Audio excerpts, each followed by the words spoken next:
استخارہ کے متعلق ایک ویڈیو میں پہلے بھی عرض کر چکا ہوں کہ استخارہ اللہ رب العزت کی ذات کے ساتھ مشورہ ہوتا ہے۔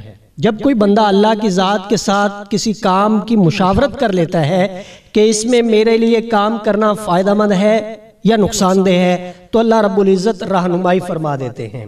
اگر اللہ اشارہ دے دیں کہ فائدہ مند ہے تو اس کو کر لینا چاہیے، اگر اللہ روک دیں، اشارہ دے دیں کہ نہیں نقصان دہ ہے، تو پھر اس سے رک جانا چاہیے۔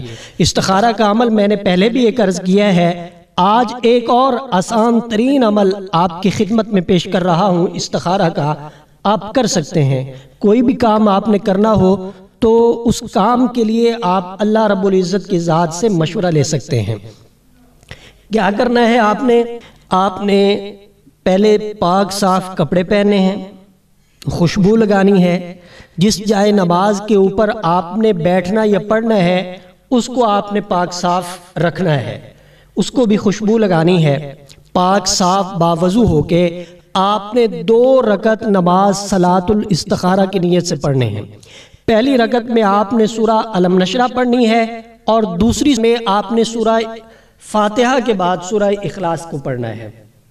پڑھنے کے بعد آپ نے بیٹھ جانا ہے اور اللہ رب العزت کا اسم سبوح، اس کو آپ نے 101 مرتبہ پڑھنا ہے۔ دائیں طرف گردن کر کے 101 مرتبہ پڑھ کے آپ نے پھونک لگانی ہے۔ پھر گردن کو آپ نے بائیں طرف لے جانا ہے اور آپ نے اللہ رب العزت کا اسم قدوس، اس کو 101 مرتبہ پڑھنا ہے۔ پھر آپ نے اپنے چہرے کو آسمان کی طرف کر لینا ہے اور وہاں آپ نے پڑھنا ہے ربنا ورب الملائکۃ 101 مرتبہ۔ پھر آپ نے پڑھنا ہے والروح۔ جب آپ نے والروح پڑھنا ہے تو پڑھتے ہوئے آپ نے اپنی گردن کو جھٹکا دینا ہے، یوں والروح والروح والروح، یہ آپ نے 101 مرتبہ پڑھنا ہے۔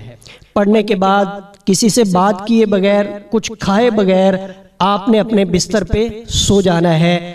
ہاتھ غیبی سے آپ کو آواز دے دی جائے گی، آپ کو اشارہ دے دیا جائے گا، آپ کو بتا دیا جائے گا کہ اس کام کے کرنے میں آپ کو فائدہ ہے یا اس کام کے کرنے میں آپ کو نقصان ہے۔ جس طرح کا اشارہ ہو، جس طرح کی خبر ہو، اس کے مطابق آپ نے اس کام کو کر لینا ہے۔ اللہ کے فضل و کرم سے پہلی ہی مرتبہ میں آپ کو واضح ہو جائے گا۔ اگر نہیں ہوتا تو آپ 1 2 سے 3 مرتبہ اس عمل کو اس ترتیب کے ساتھ کریں۔